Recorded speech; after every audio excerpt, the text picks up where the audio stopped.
এত কম ওজনের সুন্দর লাইট ওয়েটের মধ্যে গোল্ডের ফিঙ্গার রিং পেয়ে যাব সেটা ভাবতেও পারিনি। আজকে তো গোল্ড কিনতে গিয়ে নিজেই গোল্ডে পরিণত হয়ে গিয়েছি। সো হ্যালো গাইজ, আসসালামু আলাইকুম। আকি bright new blog is Etsy. কেমন আছো সবাই? আই হোপ সবাই ভালো আছো। তোমাদের দোয়ায় আর আল্লাহর রহমতে আমি অনেক ভালো আছি। সকালে ঘুম থেকে ওঠার পর থেকে তো আমি শুধু ভাবতেই থাকছি যে কখন বিকেলটা আসবে। আজকে যতই কাজ করি, যতই রান্না বান্না করি না কেন, এই ভাবনাটা আমার সাথে থাকবে। ভাবতে ভাবতে আমি নাস্তাটা বানিয়ে ফেলেছি। নাস্তার জন্য রুটি, আলু আর ডালের তরকারি ছিল। নাস্তাটা নাকি খেতে অনেক মজা হয়েছে।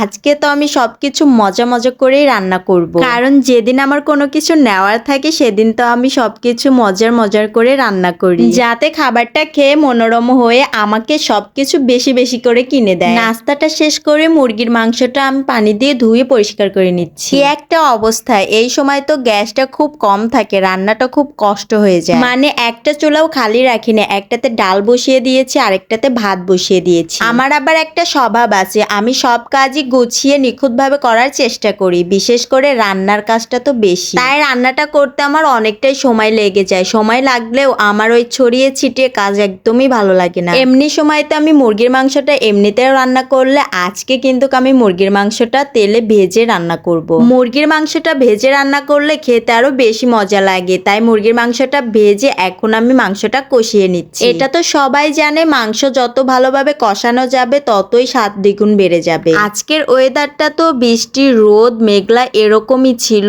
খুব ভয় লাগছিল বিকেল বেলা আবার বৃষ্টি না হয়। ভাত, ডাল, মুরগির মাংস সবকিছুই রান্না হয়ে গেছে, এখন শুধু ডিমটা ভুনিয়ে নিলেই হয়ে যাবে। দেখো অবস্থা, এতক্ষণও আমি রোদ দেখলাম, এখন আবার মেঘলা মেঘলা করছে। কেমনটা লাগে বলো? এই তো রান্না বান্না তো শেষ হয়ে গেছে, এখন তো খাওয়ার পর্ব, তাই আমি সবাইকে খাবারটা বেড়ে দিচ্ছি। আমি তো কনফার্ম ছিলাম যে আজকের খাবারটা খুব মজা হয়েছে, খেয়ে তো ওরা অনেক খুশি হয়ে যাবে। যা বলা তাই, রান্নাটা নাকি অনেক অনেক মজা হয়েছে, খেয়ে ওরা তো অনেক খুশি হয়ে গেছে। এখন বলি, আমি যে ডায়মন্ডের নসপিনটা এনেছি, ওই ডায়মন্ডের নসপিনে একটু সমস্যা ধরা পড়েছে, তাই চেঞ্জ করে অন্য কিছু আনতে চাচ্ছি। যদিও এখন আমার কোনো কিছু কেনার উদ্দেশ্যটা ছিল না, তবে আমাকে এটা পাল্টিয়ে অন্য কিছু আনতে হবে, তার জন্য যেতে হচ্ছে। কথায় আছে না, সস্তার অবস্থা। ভাই, আমার ডায়মন্ডের নসপিনের উপর একদম মনটা উঠে গেছে। তবে আমার যদি অনেক টাকা হয় তাহলে আমি একটা ভালো দেখে কিনবো। আমার তো গোল্ড অনেক পছন্দ, শুধু আমারই না, প্রতিটা মেয়েরই পছন্দ, কিন্তু সিম্পল হতে হবে। কিছু টাকা তো দেওয়া আছে, আর কিছু লাগিয়ে আমি একটা ফিঙ্গার রিং নেব, একদম সিম্পল দেখে। এই টাকাটা অল্প হলেও অনেক কষ্টের উপার্জনের টাকা, আর সব টাকাই তো আমরা শেষ করে দিচ্ছি, এখন তো মাসের প্রথম। তবে যাই বলি না কেন, ওনাদের গোল্ডের যতগুলো জিনিস ছিল খুব সুন্দর সুন্দর ডিজাইন ছিল।